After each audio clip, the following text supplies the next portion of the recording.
দর্শক মণ্ডলী, আপনাদের সবাইকে শুভেচ্ছা এবং স্বাগতম। আজকে আমাদের বিষয় হলো অ্যাজমা এবং সিওপিডি চিকিৎসায় আমরা যে ইনহেলার ব্যবহার করি সেই সম্বন্ধে আপনাদের কিছু জানানো। বিভিন্ন সময় রোগীরা প্রশ্ন করে, স্যার ইনহেলার নাকি অ্যাজমা বা সিওপিডি এইসব রোগের শেষ চিকিৎসা, দয়া করে আমাদের ইনহেলার দিবেন না। কিন্তু আপনারা জেনে অবাক হবেন যে আসলে ইনহেলার পদ্ধতি হলো অ্যাজমা বা সিওপিডি সর্বাধুনিক চিকিৎসা। এটা সর্বাধুনিক এই জন্যই আপনার প্রয়োজনীয় ওষুধটা সরাসরি শ্বাসনালীতে পৌঁছে দিচ্ছে। সেখানে যে আপনার শ্বাসনালীকে প্রশস্ত করছে, শ্বাসকষ্ট কমাচ্ছে, আপনার কাশি কমাচ্ছে।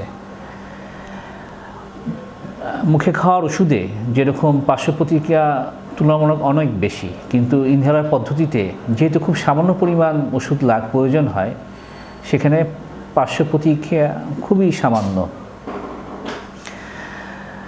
অনেক ক্ষেত্রে রোগীরা এসে বলে, স্যার এত ইনহেলার ব্যবহার করছি কিন্তু আমার অ্যাজমা তো কন্ট্রোল হচ্ছে না। এখানে সবচেয়ে দুঃখজনক হলো একটা বড় সংখ্যক রোগী ইনহেলার সঠিকভাবে ব্যবহার করতে জানেন না বা কোথাও না কোথাও ভুল ত্রুটি হয়ে যাচ্ছে। সেক্ষেত্রে যখনই রোগী বলেন যে আমার অ্যাজমা কন্ট্রোল হচ্ছে না ইনহেলার ব্যবহার করার পরও, সেক্ষেত্রে আমরা তার ইনহেলার নেওয়ার পদ্ধতি যাচাই করি। প্রথমে ইনহেলার পদ্ধতির একটি অতি পরিচিত ডিভাইস, এটাকে বলে মিটার ডোজ ইনহেলার। তো এটার পদ্ধতি আমি দেখাচ্ছি। প্রথমে ইনহেলারটি আপনার বুড়ো আঙ্গুল এবং তর্জনীর মাঝখানে খাড়াভাবে ধরুন। এটি 5 বার ঝাঁকিয়ে নিন লম্বালম্বিভাবে। এরপর বুকের ভিতরে জমে থাকা শ্বাস ছেড়ে দিন। মাউথপিসের সাথে মুখে ঠোঁট সংযোগ ঘটান এবং চাপ দেওয়ার সাথে সাথে শ্বাসের সাথে ওষুধগুলি ভিতরে নিয়ে নিন, যেরকম আমি করছি।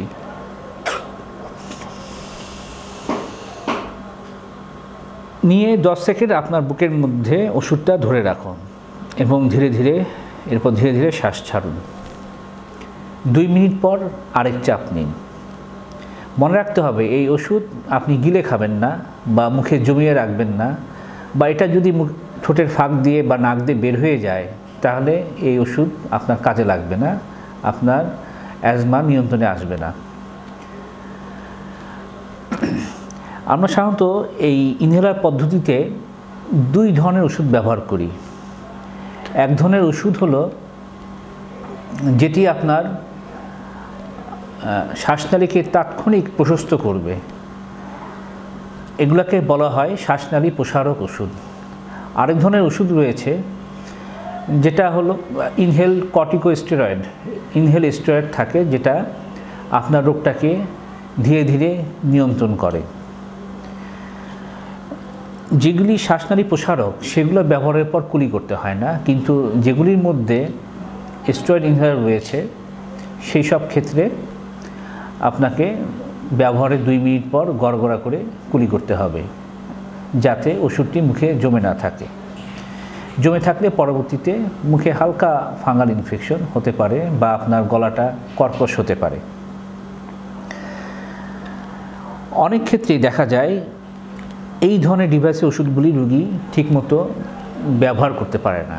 সেক্ষেত্রে আমরা ডিভাইসটি পরিবর্তন করে দিই অথবা অন্য আরেকটি ডিভাইসের সাহায্য নিই। বিশেষ করে বয়স্ক লোক এবং শিশুরা, তারা এই ধরনের ডিভাইসটি ব্যবহার করতে গেলে সমস্যায় পড়ে যান। অথবা যাদের খুব ঘন শ্বাস নিতে হয় বা শ্বাসকষ্ট রয়েছে, তারাও সরাসরি এই ওষুধটি ব্যবহার করতে যেয়ে সমস্যায় পড়ে যান। সেক্ষেত্রে আমরা একটা ডিভাইস ব্যবহার করতে পারি যেটার নাম স্পেসার। স্পেসার আপনার এই ওষুধটি নিতে সাহায্য করবে। ঠিক আগের মতো আপনি এটি 5 বার ঝাঁকান। স্পেসারে এই অংশে মাউথপিস লাগানোর জায়গা রয়েছে, এখানে লাগান। এরপর আপনি ঠিক এইভাবে এটা মুখে দিন এখানে চাপ দিলে ওষুধটা জমা হবে স্পেসারের মধ্যে। এরপর এখানে 5 বার শ্বাস নেবেন, ছাড়বেন। আবার দেখুন এখানে আমি ওষুধ দিলাম এবং এর মধ্যে 5 বার শ্বাস নিব, ছাড়ব।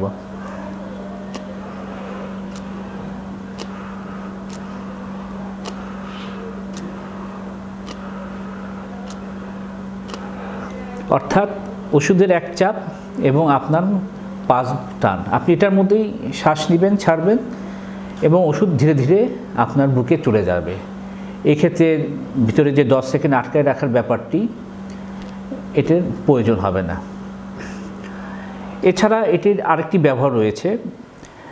যেরকম কারো মুখে যদি ফাঙ্গাল ইনফেকশন হয় অথবা গলাটা কর্কশ হয়ে যায়, তাহলে স্টেরয়েড ইনহেলারগুলি এই স্পেসারের মাধ্যমে ব্যবহার করা ভালো।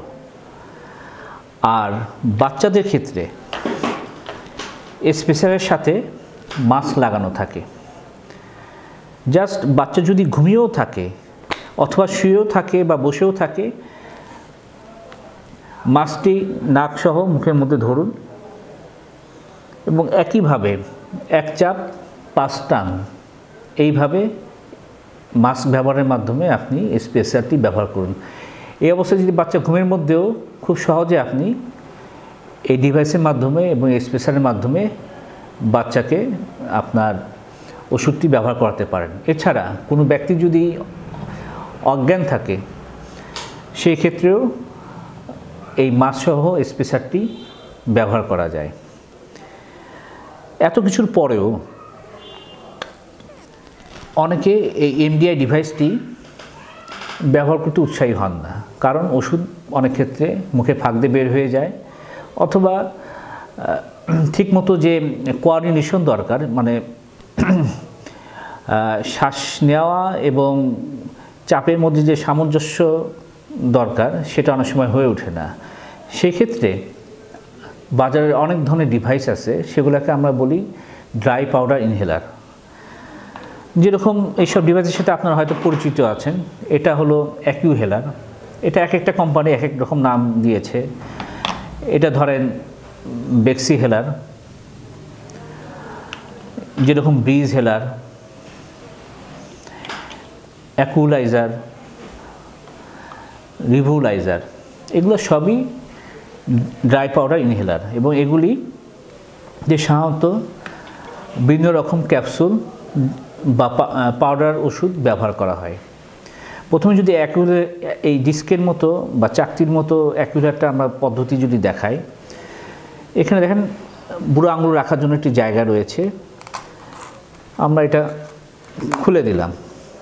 এরপর এটার ট্রিগার রয়েছে। ট্রিগার টেনে দিলে এখানে মাউথপিসের দরজাটা খুলে যাবে। তখন আমরা এটা মুখে লাগিয়ে জোরে টান দিব এবং ব্যবহারের 2 মিনিট পর গড়গড়া করে কুলি করে নিব। এখানে একটি ডোজ কাউন্টার আছে। একবার ব্যবহার হলে নির্দেশ করবে যে আপনার আর কয়টি ডোজ বাকি আছে। ঠিক একইভাবে আরেকটি ডিভাইস, যেরকম ধরেন বেক্সি হেলার, এটাও একটা ডিপিআই ডিভাইস। এখানে একটা অ্যারো চিহ্ন আছে, এটা এদিকে খুলে যায় এবং এখানে একটা ক্যাপসুল ভরার জায়গা রয়েছে। আমরা দেখেন যে স্ট্রিপে ক্যাপসুল থাকে। এই ক্যাপসুলটা আমরা খুলে এই ওষুধের এই জায়গাটার মধ্যে ভরবো। ভরে এটা আমরা বন্ধ করলাম। আচ্ছা, এরপরে যদি ক্যাপসুলটা যদি ভেঙে যায়, সেজন্য আমরা এই লাল বাটনে 2-3 বার চাপ দিব। এরপর ঠিক আগের মতোই বুকটা খালি করব এবং মুখে লাগিয়ে লম্বা শ্বাস দিব।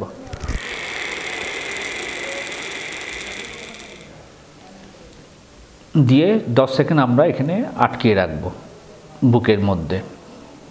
2 মিনিট পর গড়গড়া করে কুলি করে ফেলব। যদি মনে হয় যে এখানে আরও ওষুধ আছে, আমরা আবার একটা টান দিতে পারি এবং ব্যবহার শেষে এই ক্যাপসুলের খালি খোলসটা ফেলে দেব। ঠিক একইভাবে অন্য ডিভাইসগুলো প্রায় একই রকম। সেখানে এভাবে খুলতে হয়, হ্যাঁ, ওষুধ ভরে ঠিক একইভাবে বন্ধ করতে হয়।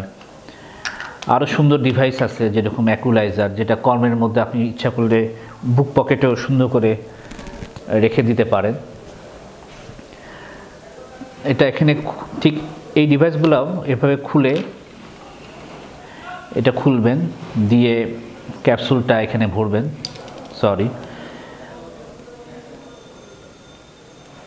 ভরে আমরা বন্ধ করলাম। এখানে পুশ করলে ভিতরে ক্যাপসুলটা ভেঙে যাবে। ঠিক একইভাবে আগে যেভাবে টেনেছিলাম সেটা টেনে নেব। আচ্ছা, এরপরে ডিভাইসটার নাম রেবুলাইজার। এটাও একটা সহজ ডিভাইস। এখানে দেখেন ক্যাপসুল ভরার জায়গা আছে, এখানে ক্যাপসুল ভরে এটা বন্ধ করলে ক্যাপসুলটা পায়ার্স হয়ে যাবে। তারপরে আমরা একইভাবে টানবো। সুতরাং এটা যাদের খুব সহজে বা যারা খুব প্রাথমিক অবস্থায় ইনহেলার ব্যবহার করতে যে সমস্যায় পড়ছেন, তারা এই ধরনের ডিপিআই ডিভাইস ব্যবহার করতে পারেন। তো আজকে এখানেই শেষ করছি। আপনার কোনো প্রশ্ন থাকলে আমাদের এই ওয়েবসাইটের ঠিকানায় যোগাযোগ করতে পারেন। সবাইকে ধন্যবাদ।